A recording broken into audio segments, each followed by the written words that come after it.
Hi everybody, this is Mr Duncan in England. How are you today? Are you okay? I hope so. Are you happy? I hope so. Welcome to another edition of Ask Mr Duncan.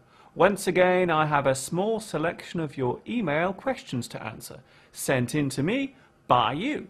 So without any further ado, let's have our first question for today. A nice letter. I have received a very nice email from a viewer named Rafael Santos, who comes from Brazil, but is now working in Angola, Africa. He writes to tell me how much my video lessons have helped him. Up until 2006, he did not speak any English at all, but after using the internet and following my English videos for 3 years, he now has a good grasp of the language and has just won a placement on a work course, which will allow him to visit England this summer. Congratulations, Raphael, and thank you for all of the kind words you wrote. It just goes to show, if you really want it, you can do it. I have just watched lesson 55. Where is lesson 56? This question was sent in by Valentina in Greece. Up to now, there are 55 full lessons on my main YouTube channel. You will also find some other short lessons and videos there too. Some have subtitles while others do not. Right now I'm making lesson 56 and there will be many more new lessons coming during 2010, so my advice is to keep checking back, or even better, subscribe. There will be regular updates on the channel too.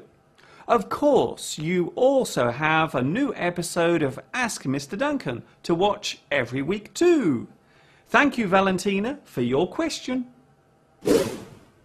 Which pronoun must we use when we do not know a person's gender? This question comes from Ray in Russia. It is normally viewed as polite to address someone in the third person sense by their name or gender. But if you are unsure of either, then we normally use their or them.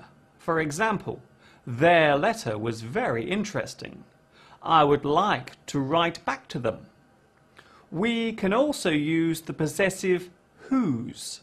Occasionally I find myself using this word whilst reading out a letter or email. Now and again I find that I'm unsure as to whether the correspondent is male or female. I hope my answer helps you, Ray, and thanks for asking. How must we use the word upon? This question came from Ricardo Paez, who works in Mexico as an ophthalmologist. In other words, an eye doctor. The word upon normally relates to an action where something is placed on a surface. The word describes the motion. He placed his hands up on the table. So, we not only have the action, but how the action was carried out. Its definition is described as a formal version of on. You may sometimes see the sentence once upon a time, written at the beginning of a fairy tale or fable. This usually refers to the past, be it real or imagined. Oh, look at my poor handsome face. Oh. Before I pack my bags and wander on my merry way, I would like to send a special hello to George, Nacho and Ike in Caracas, Venezuela, who watch my English videos each and every Friday. A big hello to all of you. Emma in China, who is now studying English there by herself and shares my own opinion about how much fun the world of English is. Hamed Panjay in Iran, who writes to tell me how enjoyable my English video lessons are. Keep on watching, Hamed. There are many new lessons still to come. And we have one more hello. There it is. Nihal Ubaidi in Saudi Arabia, who personally spoke to me last week on Facebook and asked me to say a big hello. There it is.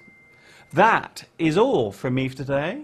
Thank you for asking me. I will see you all again next week for Ask Mr Duncan 14. This is Mr Duncan in England, saying thank you for asking me all of your questions, and of course, ta-ta for now.